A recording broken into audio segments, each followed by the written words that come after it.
Welcome back to Small Business Big Lessons, a Buffer original series.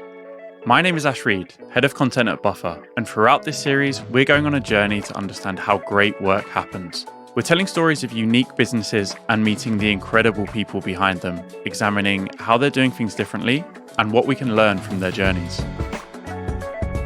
Every business would love a strong community of avid fans. People who get excited by every new release, who eagerly follow along with the brand's journey and help the business grow by telling their friends. Well, a growing number of small businesses and startups have been making this dream a reality through building in public. The idea of building in public means sharing all of the ups and downs of your business journey and taking your audience and community along for the ride. This could look like sharing your decisions as you make them, revealing mistakes as they happen, showing what you've learned, and even involving your audience in the creative process. One of the businesses seeing success by building in public is Painter Jacket Co., a London-based fashion brand that makes limited edition jackets that are only available 4 times per year. I'm Becky, one half of Painter. And I'm Hugh, the other half of Painter. Painter's a London-based jacket brand, and we make 4 jackets a year and we release them in batches. It's been 2 years since we started, and since then the store's been open for 95 minutes, which is crazy, and as cringe as it is to say, the jackets sell out quite quickly. There's hundreds of jackets in every batch that we make, but despite the quick sellout times, we just don't want to be known as a hype brand at all, because our business model is purposefully restricted, purposefully independent, and kept very small, with the intention to bring meaning back to clothing, basically, and change what it means to be a sustainable brand by making to order, making no waste, and taking customers behind the scenes as their jackets made for them. Becky and Hugh met at a workshop in London in 2018. At the time, Becky worked in marketing at Nike, and Hugh worked in marketing and product for a denim company. I used to work for a small denim brand in West Wales for about 4 years, and I used to take the scrap fabric from underneath the cutting table and just start making jackets with them.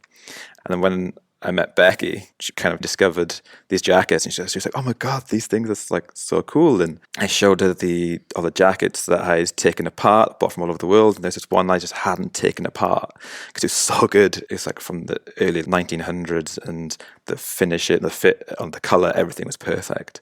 And that was the last time I saw that jacket. A few weeks after they met, Becky invited Hugh to join her in North Wales to visit family. And throughout the trip, they started talking about the fashion brands they loved. Hugh shared his project to deconstruct and remake classic jackets, and showed Becky the one jacket that he loved so much he couldn't bring himself to take it apart.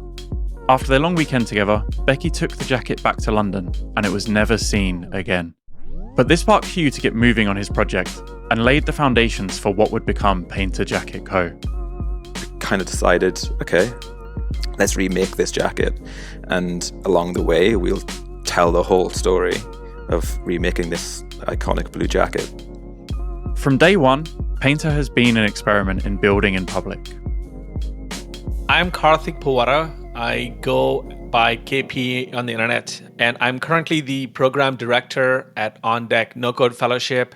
KP is one of the most prominent voices in the building in public movement, having published thousands of tweets on the topic to help founders and creators build an audience on the internet. Building in public is, to me, a mindset of being comfortable and being vulnerable and sharing parts of your journey before you've sort of hit the destination, whatever that destination could be or milestone could be. So much of building in public right now, the movement is centered around tech startups, but you can apply it broadly to culture, you can apply broadly to art. It's kind of like writing an autobiography on the internet in real time. I think what we're seeing is there's a rise in interest in the audience and in your community to learn on the fly. And for Becky and Hugh, building in public came naturally. In fact, it was something they wished other brands had done before Painter. When we were first designing the jacket, as well as deciding on all of the decisions that go into a jacket, you're deciding on everything. Like, what should we call this thing? What should our colour be? What should our logo be? There's so many things that were going into this, but we were looking at the references of the brands that we really, really love and admire and thinking, I wish they had shared their process in their early days. Like, why is their logo the way that it is? Why do they have 2 logos? And we thought, well, if we're ever going to be a brand that anyone references, it would be really cool to actually have almost an open book right from the start. Even for ourselves, it's like a scrapbook or a diary, hey, like just mapping the way that we make decisions. Commercially, it was incredibly important because by the time 9 months later we had a jacket that was ready for someone to buy, if that was the day that we'd said, hey, here it is, and we hadn't said anything about it until that day, there's no chance that anyone would ever have had a connection with that product. But by talking about everything that went right and that went wrong all the way along, as well as like on the brand side and the product side, it meant that that was a real reason for people to build care and build trust with us as well. So commercially and also brand-wise, just being quite geeky and nosy as people, we wanted to share what we had wanted to see. I think as creative people, you love and respect the process, and you wish that more people showed that process. Like at the end of Planet Earth with David Attenborough, the best part of that program was the last 10 minutes where they showed you how it was filmed. Like that is just as interesting as everything that came before that. And we wish we'd seen that with other brands. And so why not just share everything? Because if we love the process, sure, other creative people will love the process, and that will attract the right person. When you build in public, you create a narrative about your business that an audience can follow and get behind. It gives people an inside look at how your business works, a sneak peek of what's to come, and importantly, it gives your audience something to talk about with others. I think the holy grail of marketing is word of mouth. And we're seeing, especially on the internet, the word of mouth is magnified, right? So if you do something stupid, it's magnified and you run into hot water. But if you do something that's delightful, that's surprisingly positive, that also gets magnified, So customer service is now having a comeback. Being service-minded is making a comeback. We're tired of all the phonies. I'll tell you this, I think the world has seen enough phonies. People want like an authentic, honest take. Somebody who will look in the eye and tell them, this is what I know as of today with my best knowledge. When you're so focused on building your first product, it can be difficult to see the bigger picture and understand exactly what consumers want. Building in public allowed Becky and Hugh to gather feedback and fresh perspectives on their jackets in real time. Before we've made all of the final decisions on a product, we'd love to get customers involved. So it might be deciding on a pocket, whether or not it should have a pen pocket in it as well, or a pocket flap. Or it's often actually something to do with colours. For example, we know that there's certain colours we definitely want to make, but we'd love to open up to the floor and see what colours customers would like.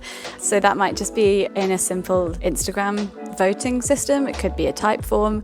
It's all pretty lo-fi, but we just want to make sure we're listening to people and getting their opinions on things. I think inviting customers in to tell you what they actually want can really put a rocket up you as well, to be like, right, we wanted to make this and now we know that there's demand as well.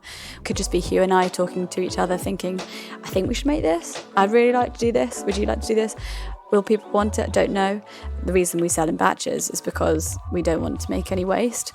If we're going to make something, we've got to know that there's demand for it.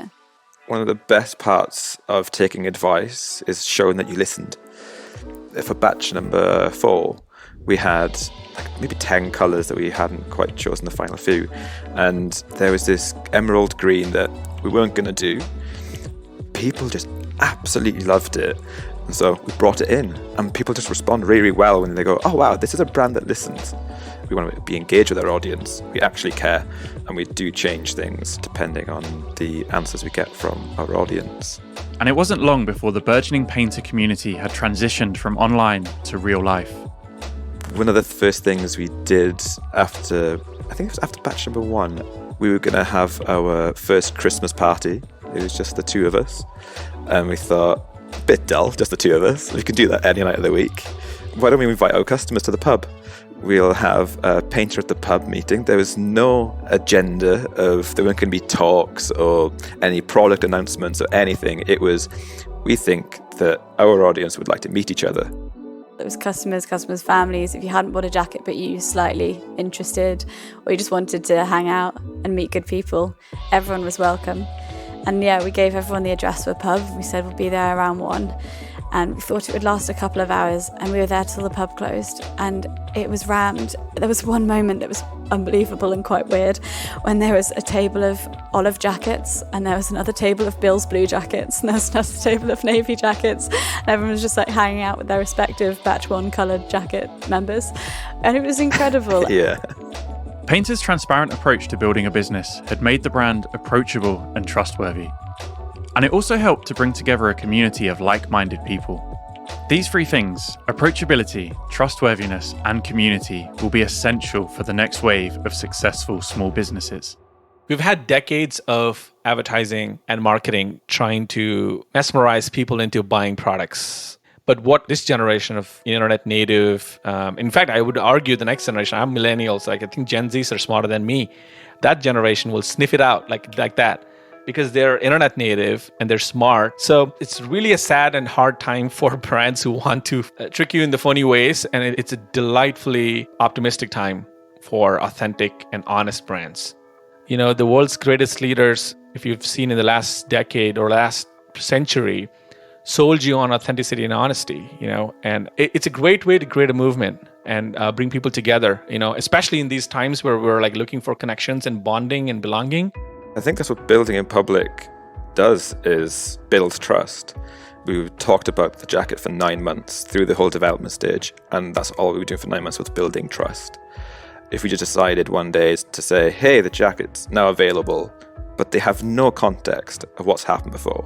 And most people hide that because they think it's not right, it's not perfect, I can't share this right now, I'll just share when it's ready. That creative process really shows who you are. So much of social media is filled with people presenting a polished version of themselves and their businesses. But we've seen how this can be detrimental and create unrealistic expectations for the rest of us. Building in public pushes against that status quo and invites us to share while we're in progress, when we're learning, and when we're figuring things out. In other words, it shows our humanity. People and businesses involved in the Building in Public movement have seen firsthand how others relate to content that is honest and human. It's very hard for someone who believes that the part of me that I show to the world has to be perfect, or has to be like without any flaws, or has to be like I know it all. I think those are the people who struggle with building in public, because the entry fee to this world of building in public is vulnerability. Hugh cries on every launch. It's such an overwhelming feeling that like hundreds of people all over the world are on the website at the exact same time to do the exact same thing, and it's like this big event. Staying true to their transparent approach to business, Becky and Hugh have even shared live recordings of their launches on Painter's website. Okay, it's 5 to 9. The traffic just went up on the website to the product page to 355 people. Sweat patch. People you've never met, and they're just like, we're in. It's like, this is crazy. It's like, before every launch, you have no idea how it's going to go. Oh my, there's 386 people. Yeah. Okay. Even like now, 7 batches in, people are like, oh, you know it's going to happen. It's like, we have no idea until about 5 minutes before. Oh no, it's down to 465 people on the website. Yeah, it's still unknown to the day. Oh my days. It's just gone up to 545 people. Yeah, it's like so much gratitude to these people who, some of them wake up at like 3 a.m. and to get a jacket. That's mental. We've got Kuwait, we've got Spain, Okay, we've got Northern Italy, Portugal. Okay, shh. It's really close. I think we've sold to like 51 countries now. And it's cool to know like there's only one jacket from like batch number 7 that's going to be in Bermuda, or like there's only one in South Africa, and it's like, wow, that must feel pretty cool if you're the only person in that country with that jacket. Okay, we are 40 seconds away. Oh my god, how terrifying. Okay. Okay. 654 people. We're gonna have to buy some more fabric. Oh, I feel sick. That day, for batch number 3.5, Painter Jackets sold 215 jackets, selling out in minutes. As with most, if not all of these pioneering business practices, the benefits don't come without risks. There's a fine line between sharing useful insights and giving away commercially sensitive information. It's a line that companies who build in public need to tread carefully, always evaluating how much they want to share and also whether what they're sharing is actually interesting or useful for their audience. The pitfalls come from misaligned expectations on like what building public is and what the outcomes are, right? What do you want out of it? In many situations, you have brands that are trying to leverage and sort of hack this building public movement and want quick returns or like quick sales or quick numbers. And like I said, it's a long game. You really have to have a service mindset to win in the long run. The other thing is people sharing unnecessary, I call it TMUD, too much unnecessary detail. Like I don't care if you ate a banana this morning and that's not building in public, right? But people assume that they conflate social media sharing, which, if you recall 5-6 years ago, we were sharing everything on social media. Like, hey, I ate a banana. Hey, I'm at Times Square. Hey, I'm talking to this guy who has a weird beard. But that's not building in public. Building in public is one of three things. It has to be something that is teachable. So it is either a teachable element of your day or your experiment or your adventure. Second, it has to be something inspirational, insightful. Something that was inspiring, something that was inspirational to somebody else might be useful. Third, entertaining. I think when the topic of transparency comes up, I think people think, right, the two things that I should share is the name of every single supplier that I work with and exactly what it costs to make my product. And I think there's a hell of a lot more to talk about than those two things. I think because we're used to seeing brands like Everlane set up with their wheel of portionized where the costs go and what the markup should be and all of that kind of stuff, that people are kind of trained to think that that's what transparency means. And in fact, it's not, and there's so much more to the stories and the design decisions and the reasons why that you're doing the things that you are than sharing and having to bear all in terms of the cost side of things. I think we're all trained now as customers who've seen enough of those things to look at a kind of cost wheel and think, does that sound realistic?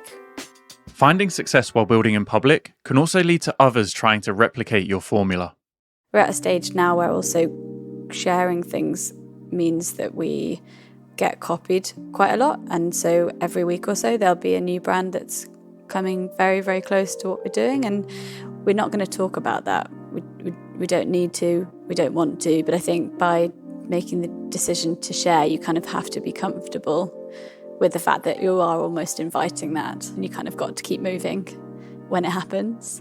Due to working full-time jobs at the same time as their first product launch, Becky and Hugh were forced to launch on a Saturday morning. It's almost become a trademark, but was born entirely out of necessity and overcoming limitations, rather than strategy.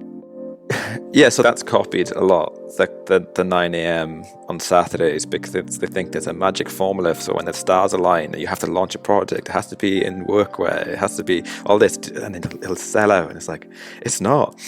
All those decisions have stories and actual reasons behind them that aren't actually the proper way or the best way to do things. They're just the way that we found. Yeah, I think if there's something to copy, it's the time that we took and the incredible number of conversations we had about the reasons why we would do certain things, and like listening to genuinely the reasons why we did things, whether it was working full time, so there was this constraint, or having to sell that many because there's this constraint, and then figuring out, okay, because of this problem, let's create an interesting solution and a way around this based on your situation, which will inevitably be different and interesting in its own way.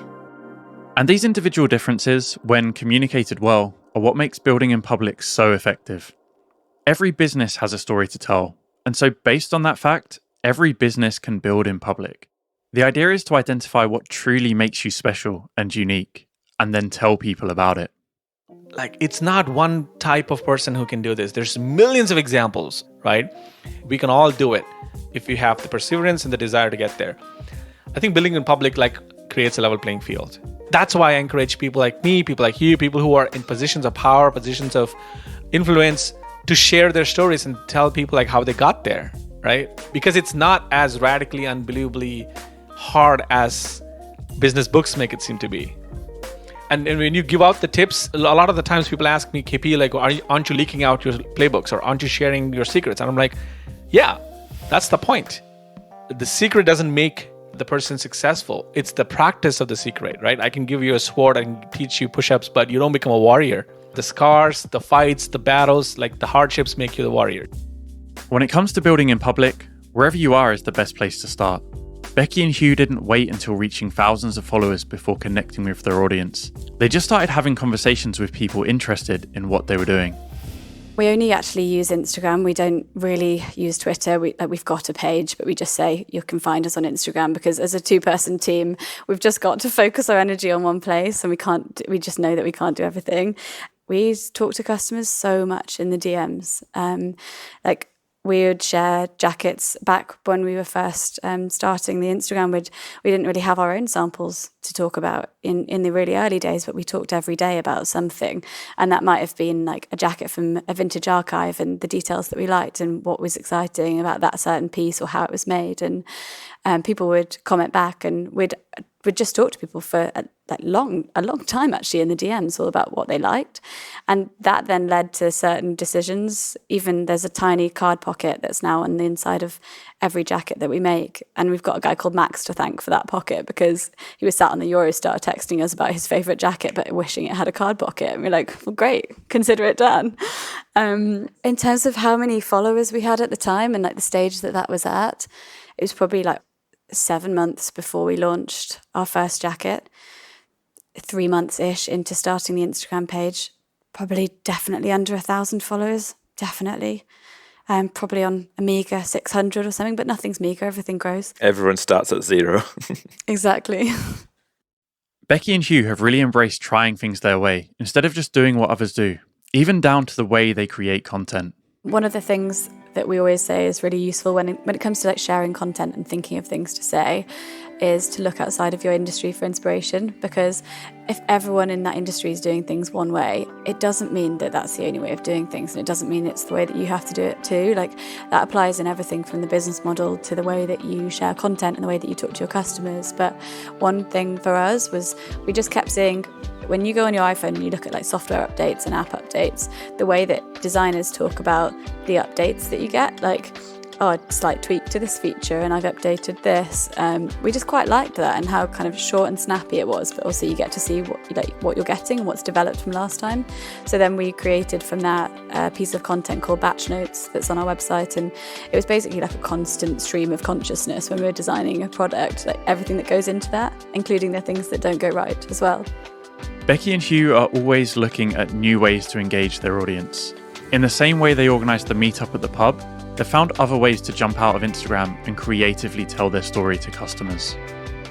So when we deliver a jacket at the end of the making process, our customers have seen that whole journey all the way till now. And then when we actually deliver their jacket, we want there to just be one final surprise and like something in the bag that they didn't know to expect.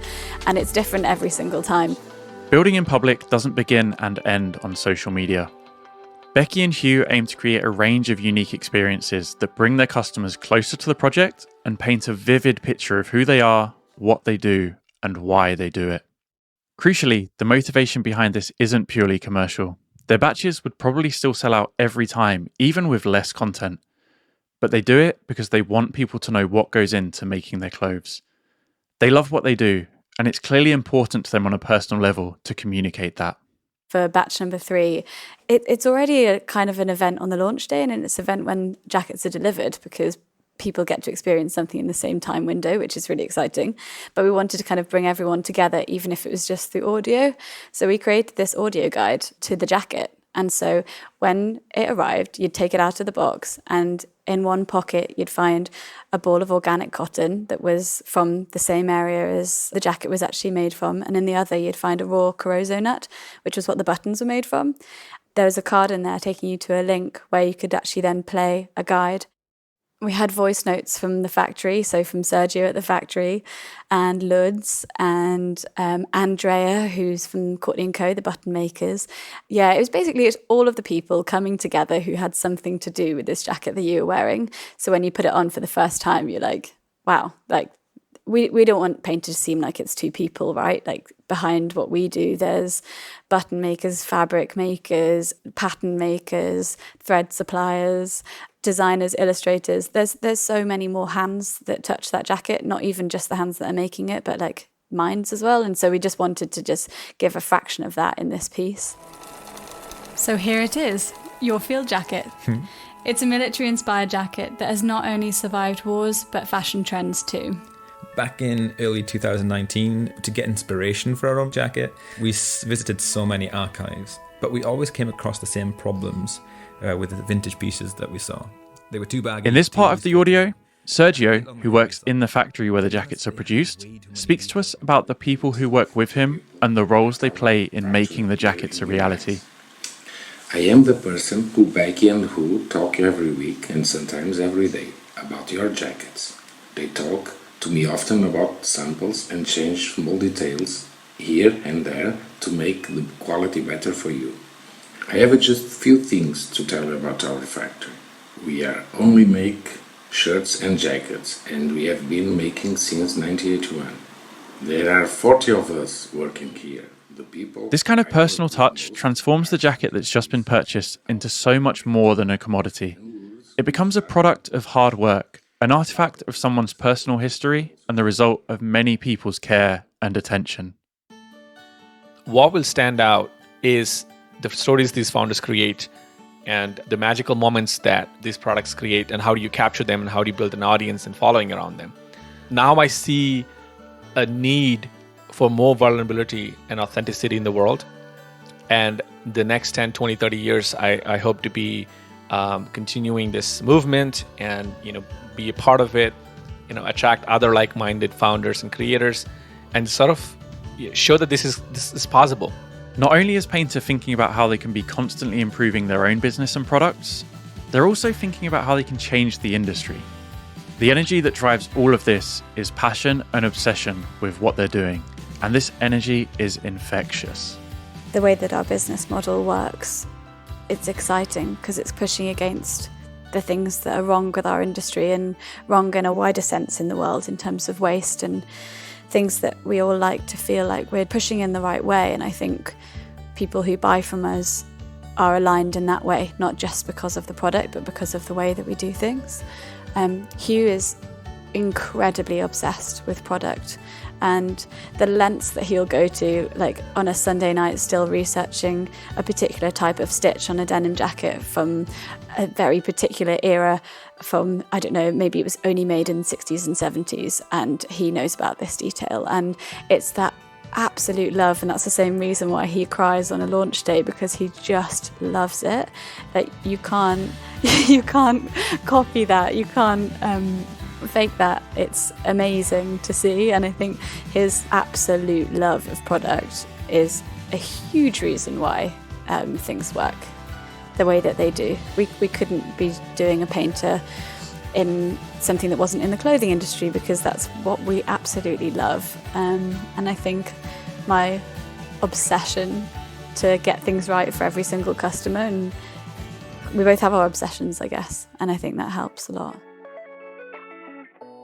Today, there's an abundance of options for consumers, and the small businesses that win will be the ones that lean into authenticity, build a strong narrative, and create avid fans. Painter's customers choose to buy from them because of their great products, but also their story and because they share it openly. This transparency separates them from the big name brands, because at Painter, their customers become an active part of their narrative and journey. The way Painter builds in public is fully accessible to brands who are open to authentically sharing their story, and social media provides the platforms for it. If you want to build deeper connections with your audience, ask yourself this: what is the story behind my business, and what can I open up about to my customers? What am I building, and can I share more of that journey publicly? This episode of Small Business Big Lessons was written by me, Ash Reed, script edited by my teammate Ariel Tannenbaum, and produced by Rowan Bishop at Message Heard. We're making this podcast because we believe in a different way to do work, and we want to share the stories of the businesses inspiring us. We also share our own story transparently over at buffer.com/open. If this episode has inspired you or is helping you think about building your business in new ways, we'd love to hear from you. Tweet us at Buffer, Head to Apple Podcasts to leave us a review and be sure to subscribe.